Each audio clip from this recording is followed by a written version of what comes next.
Buonasera, siamo a Miami, Torino, in via Filippo Curcio.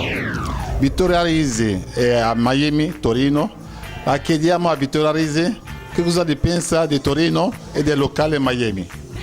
Bella domanda, no, assolutamente, è sempre un piacere tornare a Torino, soprattutto al Miami, e anche perché insomma più centrale di questo non ce n'è. Poi sapete, perché io sono molto legata a Torino, però dai, non so di che parte siete calcisticamente parlando, però tornare a Torino per me è sempre un grande piacere, quindi io da juventina non posso chiamare Torino.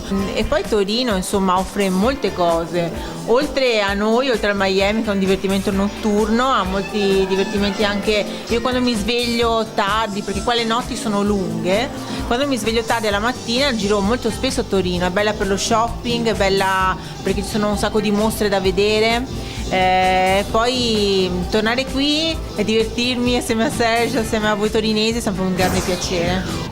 I fans di Torino, nonostante venga detto che i torinesi sono un po' chiusi, li trovo invece molto... quando insomma le persone che vengono qui a vedermi sono accoglienti, anche perché sono persone che spesso vengono anche, girano anche alle fiere, vengono alle fiere nel nord-est.